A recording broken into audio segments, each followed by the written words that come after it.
Alhamdulillahi Rabbil Alamin. Wassalatu wassalamu ala ashrafil anbiya'i wal mursalin wa ala alihi wa sahbihi ajma'in. Rabbi shrah li sadri wa yassir li amri wahlul 'uqdatam min lisani yafqahu qawli.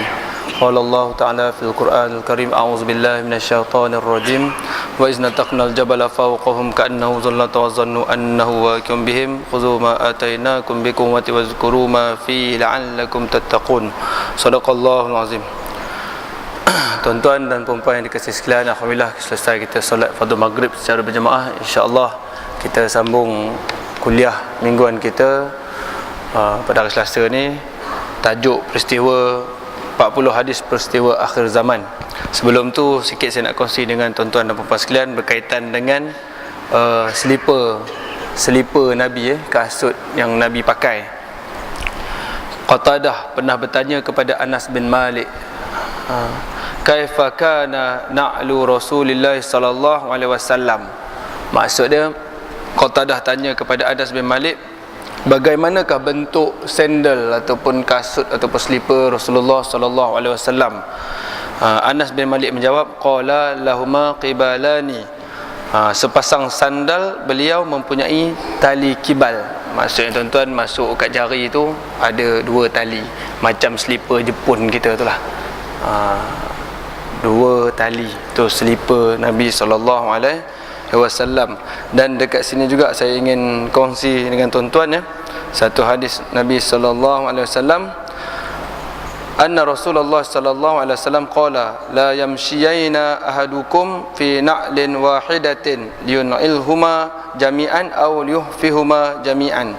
Rasulullah sallallahu alaihi wasallam berkata, janganlah kalian berjalan dengan sebelah sandal sahaja, jangan pakai kasut sebelah sahaja.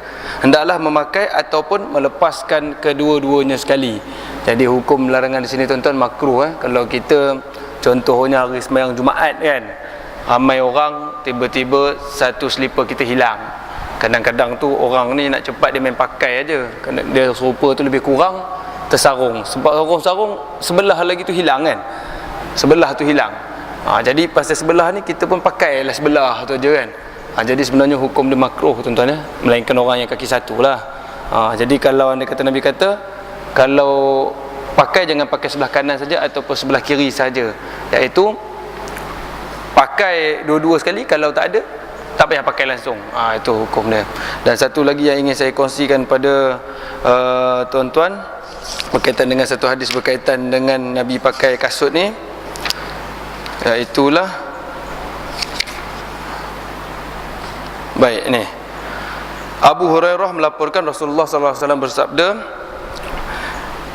iza inta'ala ahadukum falyabda bil yamini wa iza naza'a falyabda bishimali faltakuni yamna awwalahuma tun'alu wa akhirahuma tunza'u. Apabila seseorang antara kalian hendak memakai sandal, memakai slipper, kasut dan sebagainya, mulakanlah dengan sebelah kanan. Apabila hendak membukanya ataupun ingin melepaskannya, mulakanlah dengan sebelah kiri. Maksud di sini, sandal sebelah kanan hendaklah menjadi yang mula-mula dipakai dan yang terakhir dilepaskan. Hadis riwayat Bukhari, Tirmizi, Muslim, Abu Daud dan Ibnu Majah. Jadi bila kita pakai kasut tu, Nabi kata pakai yang kanan, yang mula-mula sekali bersarung tu kanan, dan nak dilepaskan pun bilalah kanan yang terakhir sekali dilepaskan. Itu hadis Nabi sallallahu alaihi wasallam. InsyaAllah minggu depan kalau panjang umur kita sambung bab 12 cincin Rasulullah sallallahu alaihi wasallam. Baik, kita masuk tajuk kita yang sebenarnya pada malam ini, iaitulah daripada hadis peristiwa 40 hadis peristiwa akhir zaman. Kita masuk hadis yang kelima pada malam ini, insya-Allah tuan-tuan dan puan sekalian.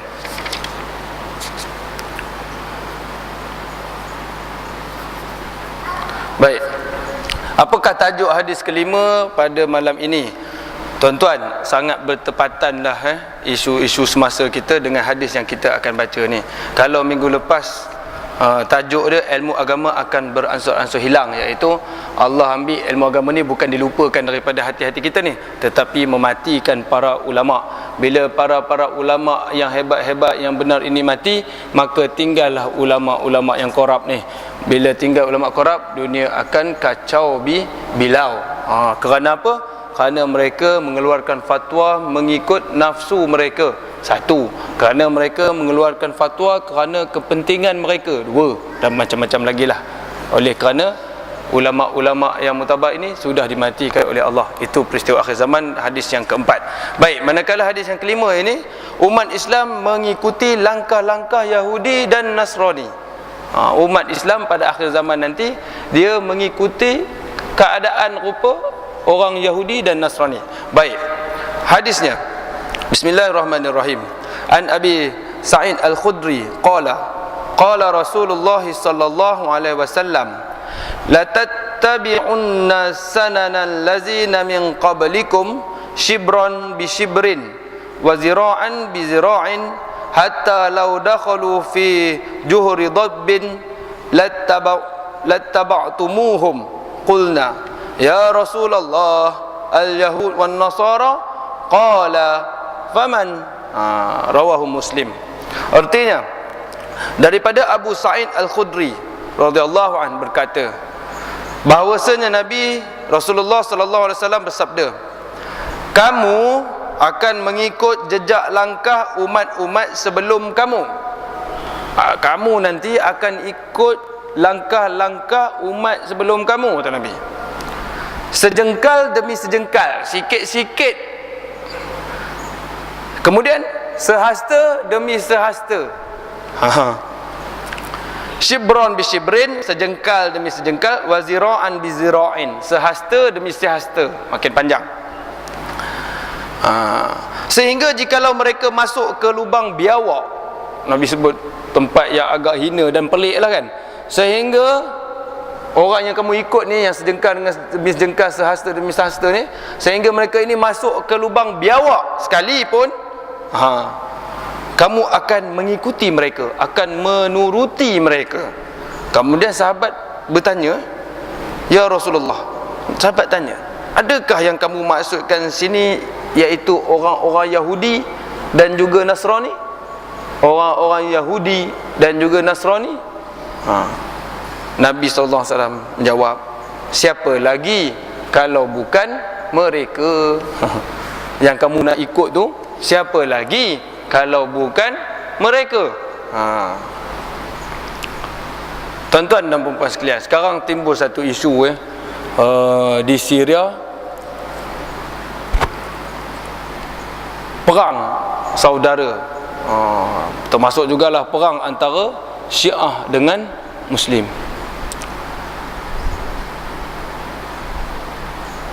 Lama tuan-tuan, daripada 2011 tu. Tak, 2011, 2012, ni dah masuk 2013.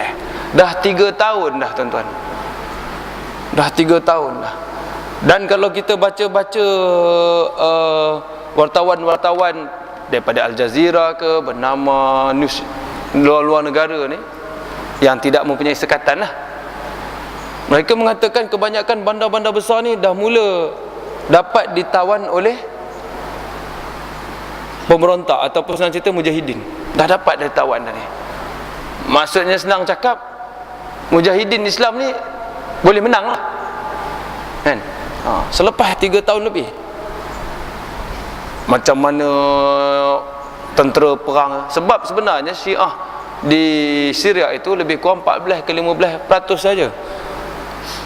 Yang 80 lebih ni ialah Sunni, orang Islam.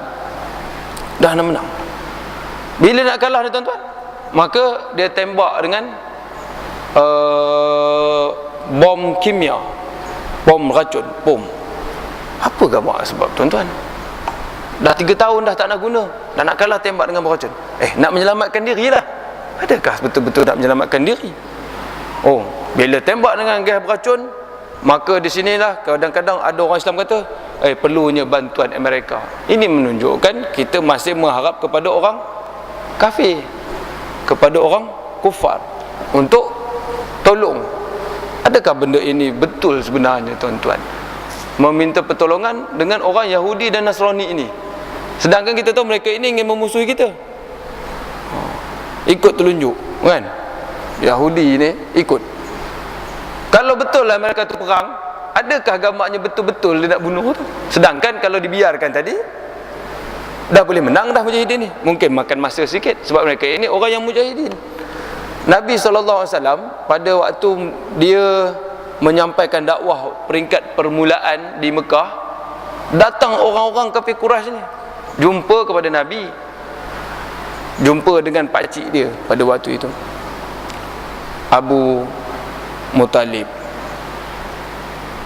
Khabar dekat anak saudara kamu tu, kalaulah dia boleh meninggalkan dakwah ini, dakwah Islam ni, kami bagi dia macam-macam. Di antaranya apa? Kalau dia nak kaya, kami bagi dia orang paling kaya dekat Mekah ni. Kalau dia nak jadi ketua, kami lantik dia lah jadi ketua kami. Kalau dia suka pada perempuan, kami bagi dia perempuan-perempuan yang cantik-cantik daripada kalangan kami. Kalau dia nak semua apa, semua kami bagi.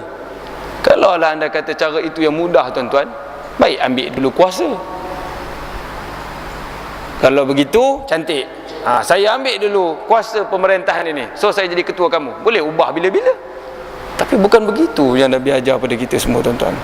Nabi kata, balik, bagi tahu dekat mereka, wahai pakcik, kalaulah mereka letak matahari dekat sebelah tangan kanan aku pun, bulan dekat sebelah tangan kiri aku ni pun, nescaya aku nak tinggalkan dakwah Islam? Tidak, sama sekali. Itu. Jadi tuan-tuan, perang lah. Orang Islam perang lah kan. Dah kena bunuh, perlu mempertahankan diri. Tubuh satu. Bagaimana tentera-tentera Syria pun yang telah belot dengan kerajaan mereka Syiah ini, kembali balik kepada puak pemberontak, perang, dan hampir untuk menang. Pada waktu itu tembak dengan gas kimia, maka nanti ada alasan untuk kaum kufar ini masuk. Agak-agak tuan-tuan dia boleh tembak aja ke Damsyik aja ke apa ke, wallahu alam. Dan anda katalah kalahlah Bashar Assad ni kan, agak-agak tuan-tuan macam manakah keadaan Syria selepas itu? Tak ke sama saja seperti Iraq, meletakkan orang-orang yang boleh mengikut terlunjuk di Afghanistan, di Iraq, di Libya, di Mesir, yang boleh mengikut terlunjuk, dan di mana-mana sajalah.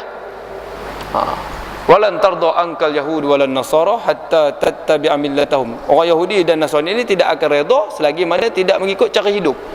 Ikut tak apa. Orang Yahudi dengan Nasrani ni, tuan-tuan, dia tak bangga kalau kita ni murtad, tak kisahnya pun. Murtad ke orang Islam tu masuk Kristian kan, dia tak ada heran sebenarnya, tuan-tuan. Tetapi apa yang mereka suka ialah apabila orang Islam ini berubah daripada cara hidup Islam kepada cara hidup yang mereka hendak. Cara hidup yang mereka hendak. Aku nak kamu ni hidup macam ni. Baik. Jadi sekarang tuan-tuan, Yahudi dan Nasrani ini kita akan ikut. Dan apakah yang tujuan dia nak kita ikut ni, tuan-tuan? Saya rangkumkan ada dekat sini. Apa langkah-langkah Yahudi ni yang nak bagi kita ni ikut cara mereka ni? Dia tak suruh kita murtad pun. Tak ada. Nak masuk Yahudi pun dia tak bagi. Kamu bukan golongan Bani Israel. Lain. Apa langkah-langkah dia nak bagi kita? Ini sesat, tuan-tuan. Di antaranya,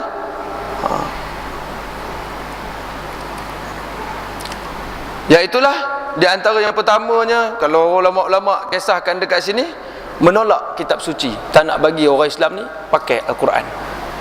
Al-Quran tu jangan pakai. Kalau tak tolak semua pun tolak sikit, habislah. Al-Quran ini perlu ditolak. Itu di antara langkah pertama. Baca sajalah, bukan untuk digunakan, bukan untuk menjadi panduan, bukan untuk diamalkan. Itu langkah pertama Yahudi. Tak suruh pun jadi masuk Kristian atau masuk Yahudi, tapi langkah mereka pertama, tolak Al-Quran. Nak bagi mengikut telunjuk, kalau kita ikut Al-Quran tak ada, tolak Al-Quran. Itu langkah yang pertama. Tak boleh tolak semua, tolak sikit. Tafsir ikut nafsu sendiri. Mana yang sesuai ambil, mana yang kurang sesuai tolak. Cara hidup, tuan-tuan, tolak Al-Quran. Yang kedua,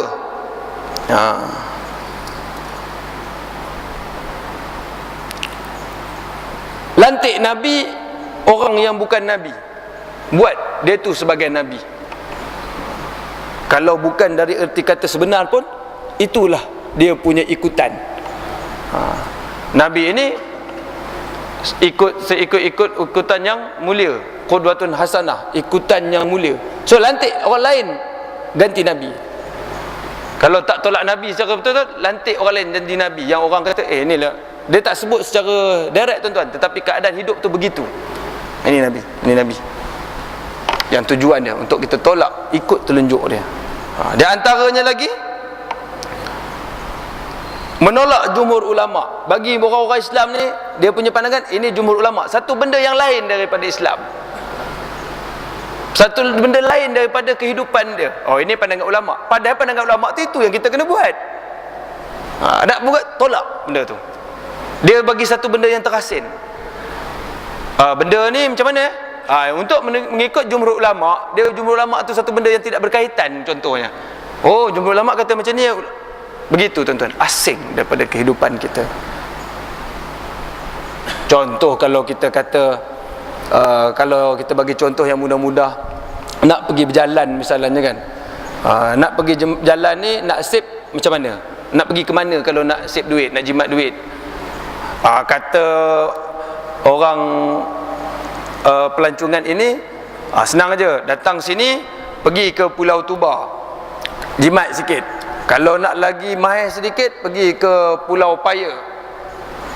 Kita bukan nak pergi berjalan sangat-sangat pun, tapi sekadar nak tahu saja. Itu lain lah tuan-tuan. Itu tak apalah. Tetapi sekarang dijadikan macam itulah pandangan kita tentang pandangan jumhur ulama. Apa-apa saja itu rupa pandangan kita. Laksana macam tak ada berkaitan, sekadar nak ambil tahu, macam kita nak pergi melancong tadi ya. Tak apalah, nanti bila nak pergi nantilah baru guna. Tu tak apalah pak melancong. Tetapi bab yang ini pun dia buat gaya pemikiran umat Islam tu begitu saja. Bila ustaz kata jumhur ulama mengatakan, okey, jumhur ulama macam ni, tolak jumhur ulama, pakai ulama-ulama yang teruk ini. Dan antaranya lagi, hidup cara sekular. Hidup cara sekular. Beza agama dengan ibadah, dengan Islam. Beza. Nak cerita berkaitan dengan agama, dekat masjid. Dekat padang bola, cerita pasal main bola. Dekat mahkamah, cerita pasal perundangan. Dekat sekolah, cerita pasal mengajar. Dekat parlimen, cerita pasal politik. Beza. Sedangkan semua itu ialah agama. Kalau kita terapkan itu semua sebagai agama, kita akan terbatas dengan benda-benda yang haram, dan kita akan cuba memikirkan benda-benda yang halal. Tapi kalau tak ada benda-benda tu, budak-budak yang mengaji contohnya, Maktab Rendah Semara, sekolah asrama penuh, sekolah-sekolah, dia belajar apa? Arkitek. Dia belajar apa? Doktor. Tetapi anda katalah diterapkan, ini bukan agama lain ni, ini kamu belajar ni lah ilmu fardu kifayah. Bila ada terterapnya ilmu fardu kifayah, dia faham ini juga adalah ilmu Islam, apa dia akan buat tuan-tuan?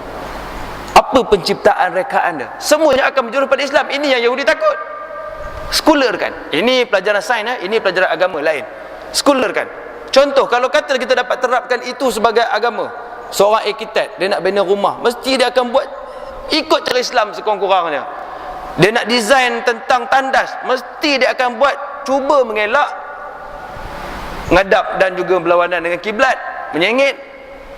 Buat masjid cantik-cantik, tandas tu dia akan design supaya jaga sungguh-sungguh.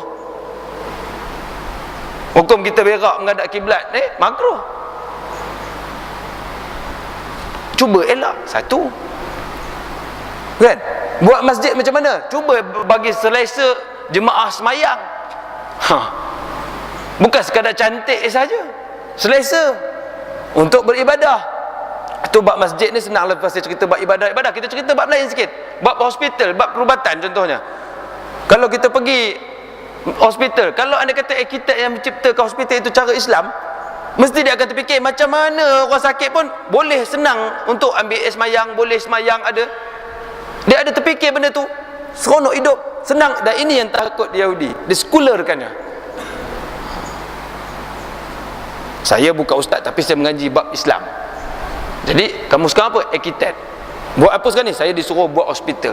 Hospital tu memang dahsyat untuk Islam. Bagaimana tetamu datang, orang yang datang, cara ngelak kedudukan katil itu tidak mendedahkan aurat. Dia jagalah segala-gala benda-benda rukun Islam ni. Selama hari ni tak ada, belasah lah janji ini, dia tak terfikir benda Islam, maka benda itu tidak akan terjadi. Ini di antara tuan-tuan, sekularkan. Beza, ini masjid, buat cara masjid. Ini belajar lain.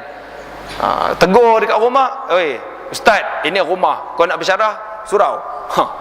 Beza kan.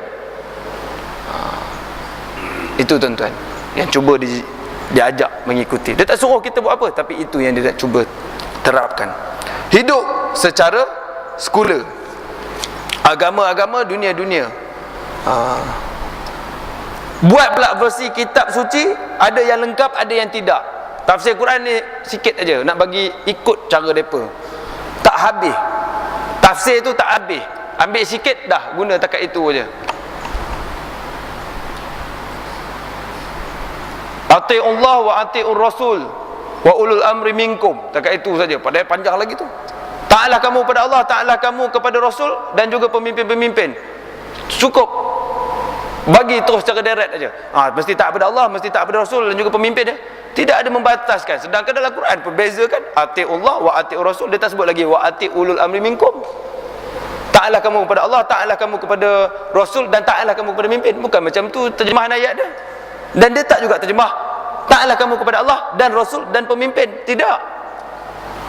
Kenapa dia letak dua itu, ada taat-taat yang satu ini dan saja? Mesti ada beza, dia tidak sia-sia. Taat kepada Allah secara hakiki, taat kamu kepada Rasul secara hakiki, dan taatlah kamu kepada Rasul ini, kepada pemimpin-pemimpin ini kalau dia ini mengikut Allah dan Rasul, baru kita taat. Kalau tidak mengikut, wajib tak taat. Itu namanya taatlah kamu kepada Allah, taatlah kamu kepada Rasul dan pemimpin-pemimpin di kalangan kamu. Maka kalau dia mengikut Allah dan Rasul, wajib taat. Pada waktu ini jatuhnya dosa. Ikut sukati terjemah Al-Quran yang diterapkan oleh Yahudi. Apa lagi di antaranya tuan-tuan? Banyak buang masa. Terapkan benda-benda banyak buang masa. Apa contoh buang masa? Berdebat isu-isu remeh-temeh. Berdebat isu-isu remeh-temeh. Benda tu dah ada fatwa dah boleh ikut dah. Tapi tang situ yang suruh dibelaga-lagakan umat Islam ni. Benda yang kecil dilagakan. Benda dah bagi tahu dah. Pakcik, bersanding ni haram hukumnya. Bagi tahu. Kenapa haram? Tak kat gambar je. Sebab memperagakan orang. Mengikut pula budaya agama lain. Berdebatlah tu perempuan. Benda yang remeh dah susah sangat bersanding je lah. Ampun dosa. Tapi itu yang berdebat, sedangkan benda tu dah jelas haram. Takat gambar kejap boleh lah, pam. Duduk macam tu. Seorang lelaki melihat perempuan yang ajnabi, yang boleh dikahwini maksudnya. Tengok itu ialah aurat. Rambut, apa lagi, kepala lutut, tapi tak ada nafsu. Tengok aurat tapi tak ada apa pun. Apa hukum dia? Boleh, tak ada nafsu tapi tengok aurat. Hukum dia haram. Sebab benda itu aurat. Tak kira lah kamu bernafsu ataupun tidak. Okey, tengok pula seorang lelaki tengok perempuan ajnabi, tengok muka dengan tapak tangan je, bukan aurat, tapi bernafsu. Tengok itu bernafsu, ada syahwah. Apa hukum dia? Dia tak tengok aurat tapi tengok itu bernafsu. Tetap juga hukum dia haram. Tengok perempuan yang ajnabi, tengok muka dengan tapak tangan je, tapi tak ada nafsu, bukan aurat tapi tak ada nafsu. Apa hukum dia? Tak ada siapa kata halal tuan-tuan. Dia mengikut keperluan. Apa keperluan dia? Okey, mengajar sah, apa lagi, jual beli sah, immigration sah, ambil pressure sah. Ada sebab-sebab. Saja-saja tengok haram hukum dia. Untuk kahwin, okey, ada juga ciri-ciri itu. Bukan boleh kata kalau tengok saja boleh. Tak ada. Ada tujuan tuan-tuan, baru jadi boleh. Dan hukum itu masuklah. Tengok muka tanpa nafsu tadi, jatuhlah hukum yang 5 tu. Sama ada makruh, sama ada haram. Sunat kalau nak kahwin. Nak kahwin sunat tengok tunang. Ajnabi tu tengok sunat, dapat pahala. Tengok muka dengan tapak tangan dia tu. Okey, tak nak. Boleh juga. Bukan tengok tu dah kena. Tak tengok.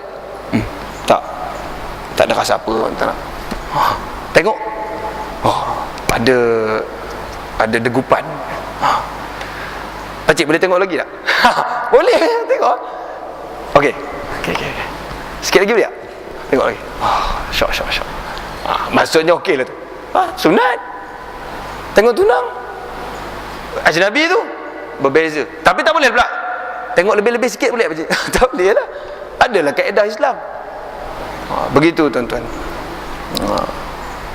Isu-isu tu diremeh-remehkan bagi bergaduh sesama-sama kita ni. Okey, lepas tu ditambah lagi, suka mencapai matlamat dengan membunuh pergaduhan. Nak capai matlamat orang Islam, kalau nak capai matlamat kena cara ganas. Itu ajaran Yahudi tuan-tuan. Dia hilangkannya dakwah. Sebenarnya dalam Islam ada uslub dakwah, tapi tak ada. Dia terapkan dalam umat Islam dan juga umat dunia. Orang Islam ni kalau nak capai matlamat mesti cara ganas, mesti cara bunuh, mesti cara perang. Mana ada? Orang Islam yang jahil pun terus terpengaruh dengan grup itu. Orang Islam yang nampak, oh ini teroris, dihapuskan. Sebenarnya ada uslub dakwah dalam Islam.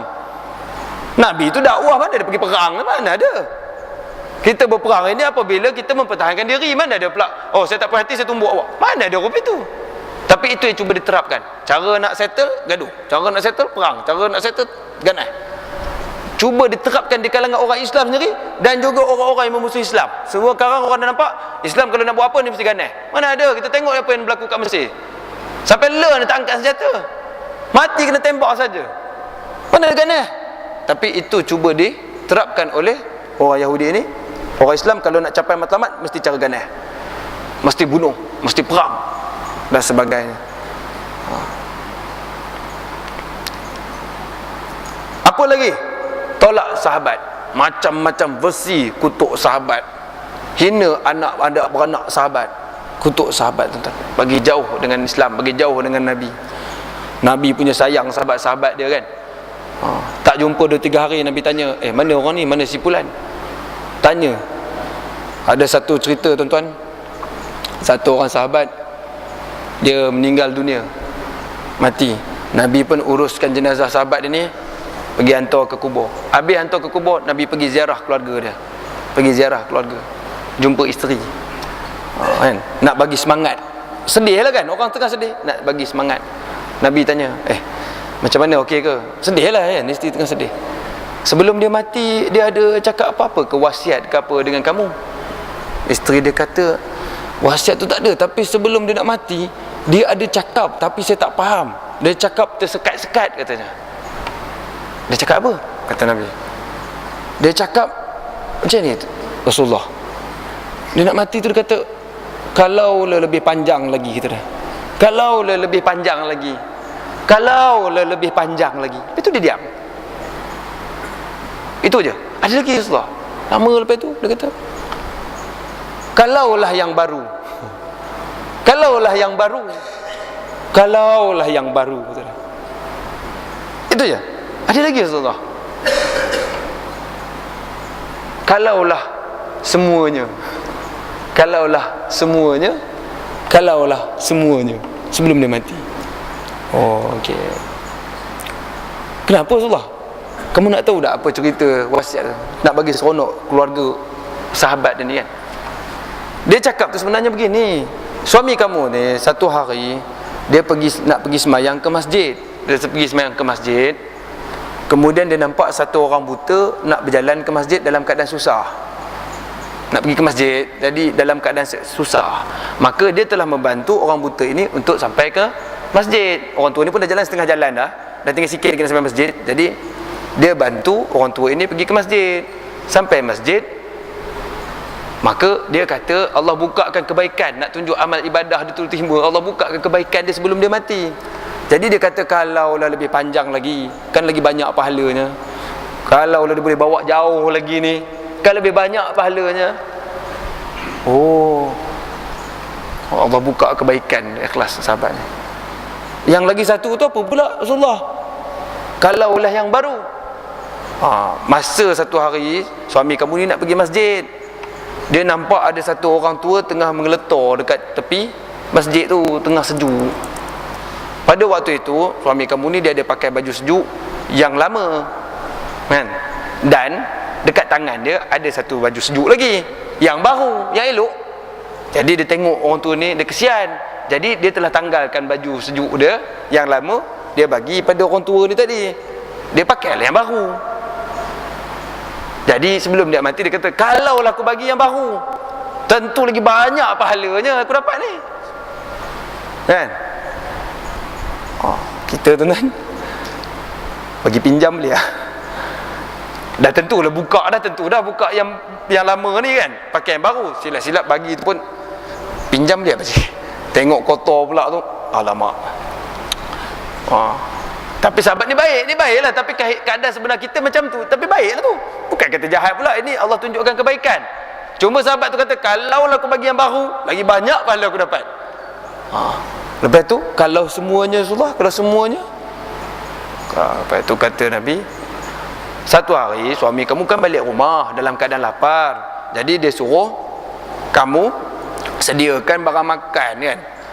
Ada, kamu pun bagi roti dengan ada lauk-lauk daging sikit kan. Tiba-tiba ada orang ketuk pintu, orang susah tengah lapar minta makan. Kan suami kamu baik, dia belahkan separuh kan. Dia belahkan separuh, kemudian dia bagi orang susah tu. Lepas tu dia makan separuh. Jadi sebelum dia mati, keikhlasan itu Allah, dia cakap, kalau aku bagi semuanya, lagi besar pahalanya. Jadi isteri sahabat ni pun, nampak dah suami aku tu baik, seronok, ceria, tahu kan, memberi kebaikan kepada sahabat-sahabat sahabiah dia. Tetapi di akhir zaman Yahudi kata, kita ni entam sahabat. Saya tuan-tuan banyaklah kita dengar, kita mengaji tuan-tuan Ali perang dengan Aisyah kan, Ali perang dengan Muawiyah tuan-tuan. Ulama-ulama mutabar bagi tahu dah tuan-tuan. Syekh Azhar yang masa saya mengaji tu, kalau tanya, dia tak pernah cakap orang ni betul, orang ni salah, tak ada tuan-tuan. Orang-orang yang cuba nak menyesat je bagi tahu ini salah, ini jahat, ini salah. Dan saya teringat ada satu syekh dia cerita, ini dia kata, saya terjemahkan dalam keadaan Malaysia, aku boleh nampak. Kita ni laksana macam ni lah tuan-tuan. Kita sebut sini, kita sokong Inggeris kan. Kalau Kedah ni mungkin penyokong Inggeris lah. Sekarang ni cerita Sarjan Hasan kan, hentam Jepun. Saya tak pernah hidup zaman penjajah tu, tapi nak cerita tu sini. Saya nak bagi tahu tuan-tuan, kalau kat kampung sebelah dengan tempat kampung satu, kampung Gajah tu, kampung Gajah ni takkan sokong orang putih tu. Sebab Datuk Marjalela Tok dia tu dengan Tok Sagar tu kena bunuh dengan orang putih. Mereka ni berperang dengan orang putih. Takkan mereka kata orang putih tu baik, takkan punya. Dan mereka ini pula dapat layanan yang best daripada Jepun. Tapi cerita orang putih itu baik dan Jepun diteruk kerana pada waktu itu ialah diperintah oleh orang putih. Dia adalah pro di situ. Sedangkan pada waktu itu berapa banyak anak-anak dara yang jadi mangsa orang putih ni, berapa banyak harta-harta benda kita yang jadi mangsa kepada orang putih. Sama juga macam tadi tu. Lepas zaman Khalifah Ar-Rasyidin, masuklah zaman Umayyah. Umayyah memerintah ni. Zaman Umayyah ni berperang dengan zaman Abbasiyah. Lepas zaman Abbasiyah, Turki Osmaniyah, kebanyakan cerita zaman tu ialah dikarang zaman Abbasiyah. Ada pro kontra mana kita tahu. Tetapi Yahudi cuba letakkan memburuk-burukkan sahabat. Bila kita baca sejarah tuan-tuan, mesti yang zaman geng-geng Umayyah ni, Muawiyah bin Abu Sufyan ni geng jahat je. Ali ni betul je. Cerita siapa Aisyah tu? Aisyah tu ialah Nabi paling sayang dalam dunia ni, Aisyah tu. Sebab sahabat pernah tanya Rasulullah, siapa sebenarnya kamu paling sayang sekali? Aku paling sayang sekali Aisyah katanya. Kalau lelaki bapaknya.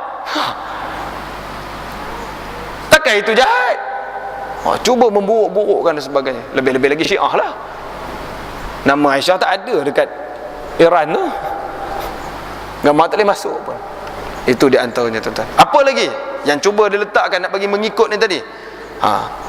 Ni tuan-tuan, menghias-hias rumah ibadah dari segi material, cantik-cantik masjid, pengisian out. Itu yang cuba diterapkan. Tak salah benda cantik, tapi pengisiannya tu hebat. Tapi apa yang cuba letakkan, rumah ibadat kamu buat grand-grand rumah ibadat kamu mesti buat grand-grand baru orang nampak kamu ni hebat, tapi pengisian jangan banyak-banyak sangat. Itu tuan-tuan, aktiviti sekat banyak-banyak sikit. Itu yang diterapkan. Buat cantik-cantik sampai sayang nak guna. Baru ni ada satu soalan percubaan PMR negeri mana ke? Apakah perkara-perkara yang boleh mencemar kesucian masjid? Perkara-perkara yang boleh mencemar kesucian masjid banyaklah.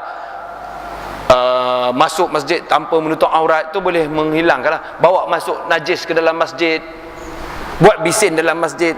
Tapi ada jawapan-jawapan yang sebenarnya salah. Apa dia tuan-tuan? Orang kafir masuk masjid boleh atau tidak? Boleh, dalam keadaan dia mesti menutup aurat. Apa lagi? Tidur dalam masjid sunat tuan-tuan. Tidur dalam masjid. Ini kadang-kadang masjid tulis dah masjid cantik dilarang tidur di dalam masjid.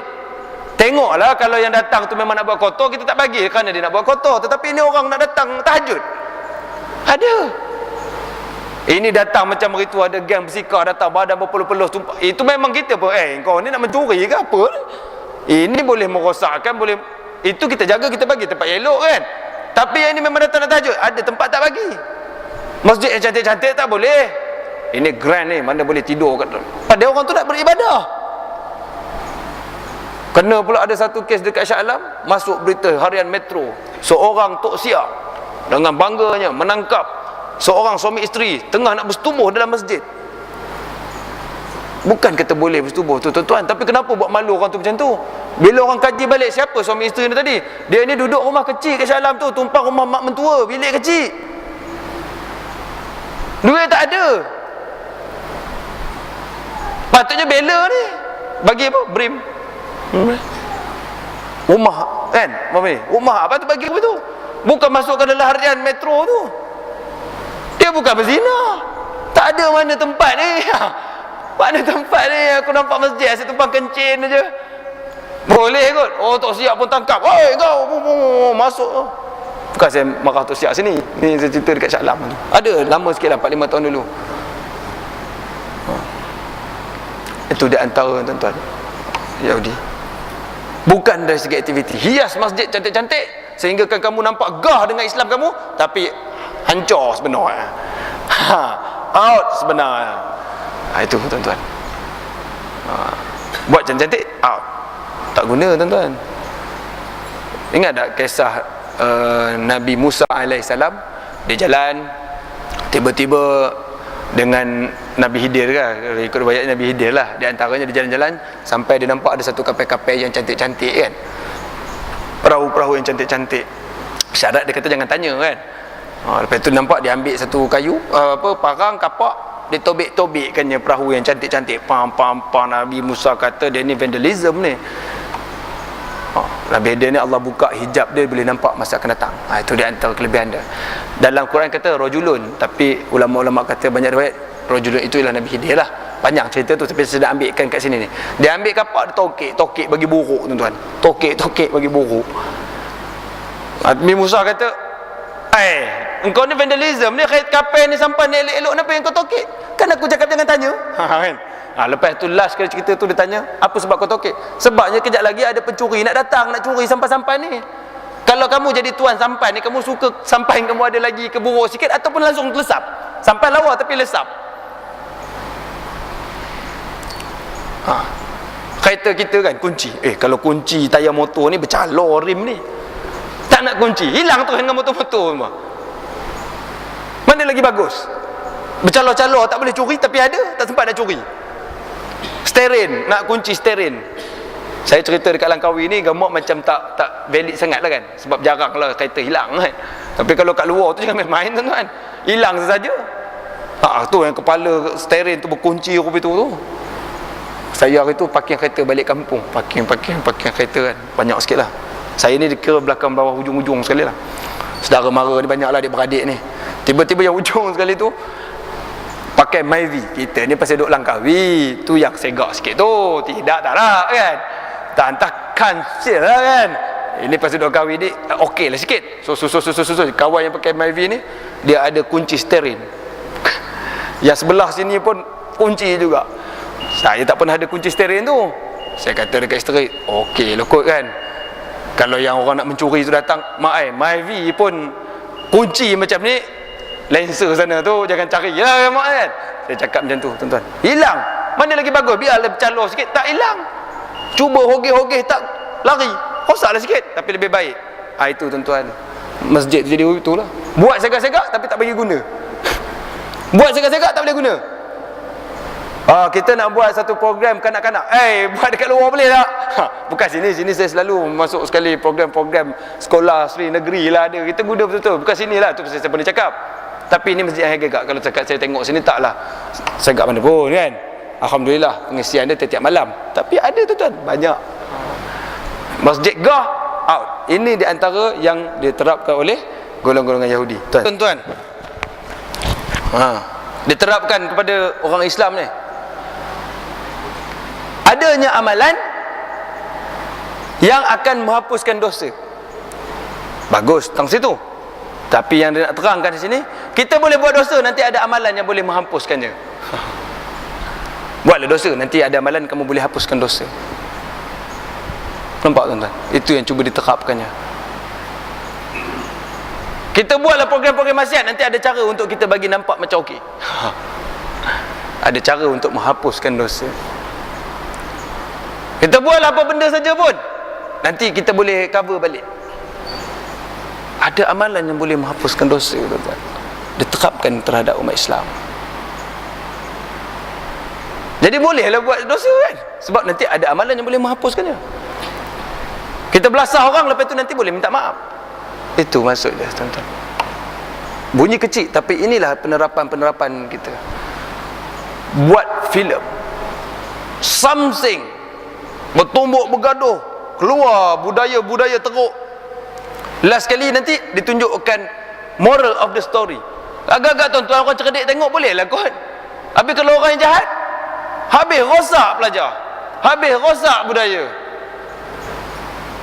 Tunjuk nanti moral of the story dia bagus tau. Moral of the story dia, orang nak tengok itu, kau nak tengok yang jahat tu. Kalau budak-budak yang tak cerdik, ada amalan boleh menghapuskan dosa.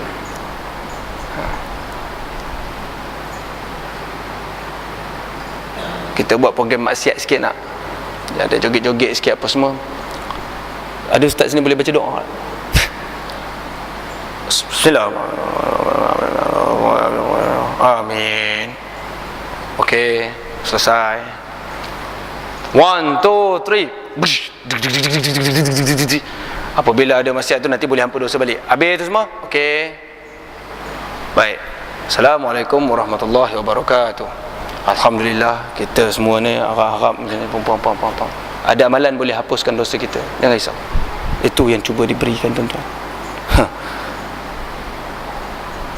Terjadi kan di akhir zaman ni kan, yang Yahudi tu nak kan. Bukannya siap-siap dah halang tak buat, nanti ada amalan yang boleh menghapuskan dosa. Percaya ada amalan yang menghapuskan dosa. Di antaranya lagi, redha pada hubungan sejenis. Redha pada hubungan sejenis ni, macam saya katalah, yang sebelum ni, anak tu lembut, bapak cuba tegas, cerita menunjukkan zalim bapak tu, anak tu lembut. Okey, itu contoh, tuan-tuan. Memang kena tegas, mana boleh bagi anak tu jadi lembut. Ustaz cakap macam tu boleh lah, ustaz tak rasa. Bukan masalah rasa tak rasa, itu memang kita kena tentang, tuan-tuan. Oh, diskriminasi kepada cikgu. Cikgu lembut tak boleh terpilih. Memang tak boleh, dia jadi idola, mana boleh tengok. Apa itu? Cikgu lelaki gaya lembut contohnya. Cikgu perempuan gaya kasar. Engkau ni apa, diskriminasi kepada puak-puak. Memang tak boleh, tapi itu ajaran yang telah diletakkan sekarang ni. Mengakui benda tu.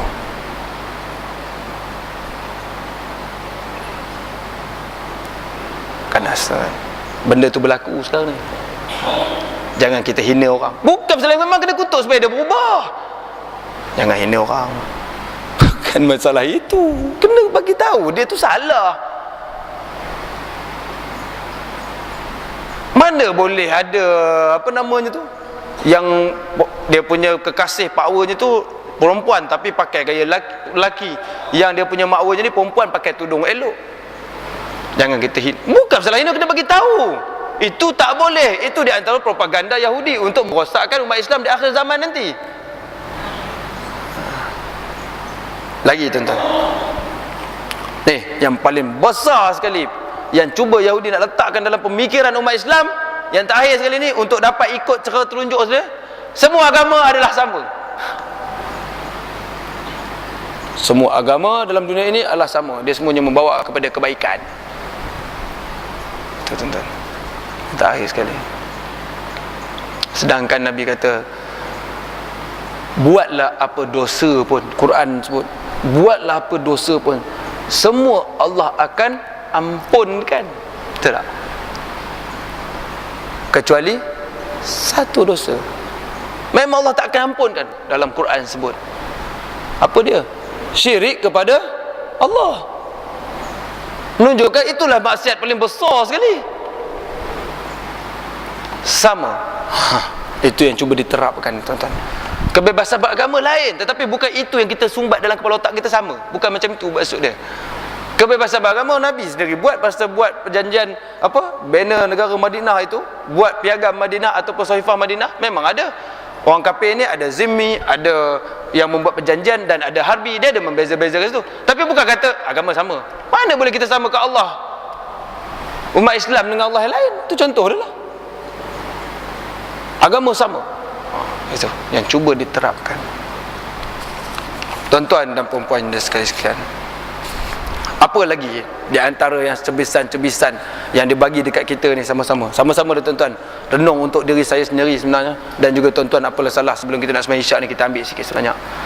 Di antaranya apa? Ni mungkin ramai ustaz dah sebut, tapi saya nak sebut juga, tuan-tuan. Ada beberapa cakap orang putih tu kan, song, nyanyian, nak bagi ikut telunjuk Yahudi ni. Kita buatkan dengan benda-benda yang melalaikan dengan nyanyi-nyanyian. Apa benda nyanyi-nyanyian? Lalai. Artis-artis lalai.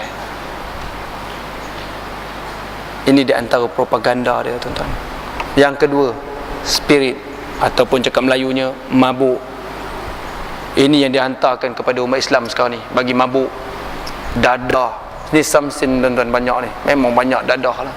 Di antara utama sekali samsin-samsin ni, dadah lah. Dia nak dapat duit dadah. Saya teringat, tuan-tuan, saya baru ni pergi balik raya, sembang dengan, sebelum jadi kes yang keluar dah ada 49 kursi gelap apa benda ni kan, saya ada sembang dengan satu birah saya, saudara saya lah. Dia buka kedai makan kan. Saya kata sekarang ni seronok lah menjaga, bukan zaman dulu tak. Dulu kalau kat China ke dekat India ke, ada gangster samsin. Malaysia ni aman tu. Dia senyum dengan tu kan. Wan, ada Wan. Oh ya. Ada Wan. Payah cakap ada, aku buka kedai makan tu ada, dia kata. Ha, tuan-tuan, saya ingat dia ni biasa, kali keluar dalam TV. Baru saya teringat kata balik raya, baru lagi balik raya saya sembang. Saya kata syok lah, mu sekarang ni menjaga dah kedai makan beb. Ada. Dia buat macam tu lah, dia tak nak cerita lebih-lebih. Ada. Tuan-tuan, seks yang ketiga. Seks ni, tuan-tuan, tak semestinya hubungan seks tu je. Wala taqrabuz zina, jangan kamu menghampiri zina. Buat benda pelik-pelik pun tak boleh, dekat-dekat pun tak boleh, tunjuk filem-filem yang gairah pun tak boleh. Smoke, rokok, malai ulah panjang. Snack, jajan, bagi anggota tubuh manusia ni tak kuat. Bermacam-macam jajan, snack bagi rosak. Itu di antaranya lagi lah, tuan-tuan. Sedang jemaah yang dikasihi sekalian, zaman sekarang ini kita dapat melihat kenyataan sabda Nabi Rasulullah sallallahu alaihi wasallam, iaitu nanti kamu akan mengikut golongan ini sejengkal demi sejengkal, sehasta demi sehasta, sehingga jikalau mereka masuk ke lubang biawak pun kamu akan mengikutinya. Betul kata. Sekarang ni kita nampak begitu. Ini ramai orang Islam yang kehilangan pegangan di dalam kehidupan mereka. Kita pergi kat pantai Cenang, kita tak tahu yang mana bukan orang Islam, yang mana bukan orang kafir. Sama aja. Dari segi pemakaiannya, orang Islam mesti ada beza, tuan-tuan. Kalau nama Maryam dengan nama Mary, mesti ada beza. Takkan duduk di pantai Cenang tu serupa. Tapi itu yang berlaku sekarang ni. Kalau nama Muhammad dengan nama Matt, mesti ada beza. Bukan semua boleh minum benda yang sama. Tapi nama tu tadi sama, nama tu berbeza, tapi keadaan tu sama. Tak ada pegangan hidup. Mereka banyak meniru cara hidup Yahudi dan Nasrani, sama ada mereka sedar ataupun tidak. Ramai orang Islam yang telah terperangkap dengan tipu hela Yahudi dan Nasrani, dan ramai pula yang menjadi alat dan tali barut mereka. Ramai letak alat dan juga tali barut. Saya tengok, saya ada baca satu karangan profesor mana, dia cerita berkaitan dengan Jepun. Jepun, tuan-tuan, bila mereka kena bom dengan bandar Hiroshima dengan Nagasaki itu dengan bom atom, mereka kalah perang. Lepas mereka kalah perang, mereka bangun dengan hebat. Budak-budak remaja dia sikat rambut belah tepi, pakai cermin tertebal, pakai kod elok-elok, smart, jalan laju-laju, kerja baca buku, study, belajar jadi orang yang elok, yang baik. Hebat ekonomi dia bangun. Ganas, dahsyat. Takut popok Yahudi dan perempuan, mak habis kita ni. Macam mana cara dia nak merosakkan? Perang dah tak guna, dia dah mengaku kalah. Akhirnya dia pantar rap. Habis remaja-remaja Jepun ni. Semua kena warna-warna rambut. Siapa yang tak warna rambut yang belah tepi ni nampak kuno. Pakai cermin tertebal kan, belah rambut tepi, ini kuno, kata remaja Jepun tu. Sekarang kita ada rap, terjoget-joget bawa radio dekat atas tengah belakang. Dia tengah pick up ekonomi dia tu, terberhenti sedikit, tersekat sedikit. Itu di antara. Tak apalah dia orang kafir sama kafir, kita orang Islam terikut juga itu. Dia bagi benda-benda itu. Ya Allah, selamatkanlah kami. Tuan-tuan dan puan-puan sekalian, saya rasa itu saja daripada saya. Mana yang baik itu datang daripada Allah SWT, dan mana buruk itu datang daripada kelemahan diri saya sendiri. Sebelum habis, kalau ada sebarang soalan.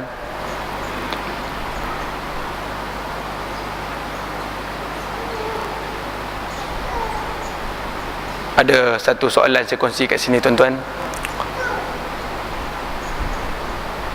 Ustaz, macam mana Ustaz Dulu Yusuf Qaradawi dia sokong Hizbullah masa lawan Israel. Sekarang ni dia gelak Hizbullah itu Hizbus Syaitan. Ada orang tanya saya soalan tu, tuan-tuan. Macam mana? Dulu Hizbullah ni, Yusuf Qaradawi kata dia beri sokongan lah pada Hizbullah masa perang dengan Israel kan. Sekarang ni bila bunuh rakyat Syria, dia kata Hizbullah ni Hizbus Syaitan. Wallahu alam, tuan-tuan. Tuan-tuan setuju ke tidak dengan jawapan saya ni? Kalau saya jawab begini, kalau satu orang namanya Arumugam, satu lagi namanya Sway, Arumugam bergaduh dengan Sway. Pada waktu itu Arumugam ni ditindas oleh Sway. Arumugam ni kena tindas dengan Sway ni. Dia pun bergaduh. Pada waktu itu kita mesti kata kita sokong Arumugam walaupun dia kafir. Nabi SAW, Romawi bergaduh dengan Parsi, Nabi beri sokongan, berkata nanti Rom akan menang, Parsi ni lagi jahat. Tapi bila Arumugam tadi dia tengah bergaduh pula dengan kita, takkan kita nak kata pula dia yang betul? Waktu tadi itu ialah lain cerita, lain perang, lain keadaan bergaduh, tuan-tuan. Itu dia bergaduh dengan Israel, perang dengan Israel. Sekarang tengah perang kita, takkan mestilah lain-lain. Tak semestinya kalau qadim kalau jadi. Memang sekarang dulu betul lah, sekarang memang betul juga, bukan kata salah. Tadi bergaduh dia betul, sekarang dia gaduh dengan kita, dia salah juga. Waktu itu kita kena perang lah juga dengan dia. Itu jawapan saya lah. Pulanglah tuan-tuan, kalau nak berhenti komen, tuan-tuan komen nanti. Kalau itu saja daripada saya. A'udzubillahi minasyaitonirrajim. Bismillahirrahmanirrahim. Alhamdulillahirabbil alamin, wassalatu wassalamu ala asyrafil anbiya'i wal mursalin wa ala alihi wa sahbihi ajmain. Amantu billahi wahidil ahadil haqq wa la syarika lahu wa kafartu bima siwa. Rabbana atina fid dunya hasanah wa fil akhirati hasanah wa qina azabannar. Wa sallallahu ala sayyidina Muhammadin wa ala alihi wa sahbihi wa barik wa sallam. Alhamdulillah. Taqabbalallahu minkum. Amin.